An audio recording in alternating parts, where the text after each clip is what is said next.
Salut à tous, c'est Florian et bienvenue dans cette nouvelle vidéo. Aujourd'hui, je vais te présenter les 10 actions de croissance que tu peux mettre dans ton compte titre et qui offrent le meilleur rendement, ou du moins qui ont offert le meilleur rendement sur les 10 dernières années.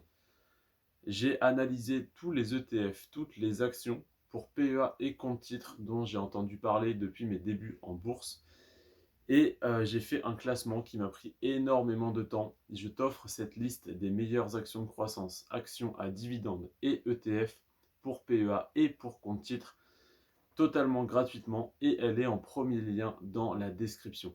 Maintenant, si tu veux investir en bourse et que tu n'as pas encore de PEA ni de compte titre, je t'invite à aller voir ma vidéo numéro 2 où je t'explique tout.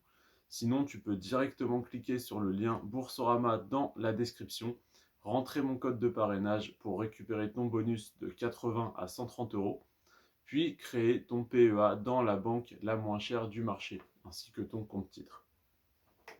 Trêve de bavardage, passons au sujet principal de la vidéo, à savoir les 10 meilleures actions de croissance à inclure absolument dans ton compte titre. C'est parti. Je vais commencer par la moins intéressante, qui est déjà un truc de ouf. Et je vais finir par une action qui va te faire halluciner comme d'habitude. La première action que je vais te présenter, ce n'est que Apple. Apple, 161 $, donc 150 euros à peu près. 100% de croissance par an sur les 5 dernières années. Autrement dit, 500% de croissance sur les 5 dernières années, soit 100% par an. Donc, c'est une entreprise qui, depuis 5 ans, double de valeur tous les ans. Si elle continue à performer cette année comme les années précédentes, et rien ne devrait l'en empêcher,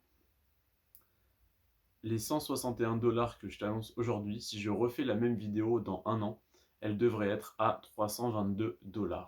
Donc, si tu mets 1000 euros dessus, dans un an, tu auras 2000 euros si l'entreprise continue à performer comme ceci.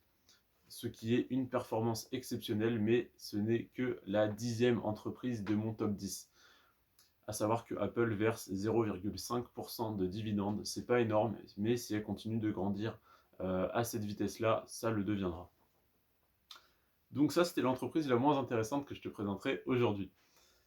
En 9e position, on a Advanced Micro D. Donc 120 euros, 105% de croissance par an, pas de dividendes. Incroyable. Alors, en 8e position, on a CRWD Strike Holding RG. Donc, honnêtement, je pense que c'est une entreprise dans l'immobilier parce qu'il y a holding, mais je ne suis pas sûr. Je pense, hein, logiquement, holding. Mais voilà, donc 198 $, 110% de croissance par an et pas de dividendes. 110% de croissance par an. Je ne sais pas si vous vous rendez compte, c'est une performance exceptionnelle. Fox Fact Holding, 176 $, 113% de croissance par an, pas de dividendes. En 6e position, Cadence Design, 184 $, 122% de croissance par an et pas de dividendes. En 5e place, Marvel Tech, 79 €, très accessible, 200% de croissance par an. Là, on passe de 122% à 200%. 200%, c'est-à-dire si vous mettez 1000 euros, si vous aviez mis 1000 euros il y a un an, vous auriez 3000 euros aujourd'hui. Et donc, cette entreprise ne verse pas de dividendes. On est à 200% de croissance par an. Là, vous vous dites, c'est exceptionnel, on ne peut pas faire mieux. 4e place, Nvidia, 265 €, 262% de croissance par an. Donc là, on passe dans une autre catégorie. On a 0,1% de dividendes. C'est négligeable, mais c'est toujours ça. Sur la 3e place du podium, on a Altasian RG. 372 $ pour 270% de croissance par an et elle ne verse pas de dividendes.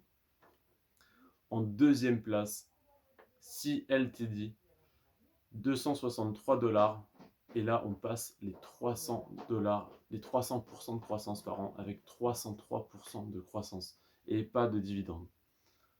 Et sur la première marche du podium, on a Carvanaco, 267 $, 463% de croissance par an. Donc là, c'est totalement exceptionnel et ça va probablement pas continuer sur les prochaines années. Mais c'est intéressant quand même de mettre quelques œufs dans ce panier pour profiter si jamais elle n'augmente que de 200% l'année prochaine. Ça serait quand même incroyable. Et cette entreprise ne verse pas de dividendes. Alors attention, les performances passées ne préjugent pas des performances futures et je ne suis pas un professionnel de la finance. Je vous conseille de diversifier vos placements et surtout de faire vos propres recherches. Donc ne mettez que de l'argent que vous êtes prêt à perdre et dont vous n'avez pas besoin pour les 3 à 5 prochaines années minimum. Et ne vous inquiétez pas s'il y a des baisses, ça remontera très probablement. Donc ne mettez que de l'argent que vous êtes prêt à perdre, sinon vous allez paniquer à la première baisse de marché et vous allez vendre au pire moment. Sur ce les amis, je vous dis à très bientôt, prenez soin de vous et de vos finances. Ciao.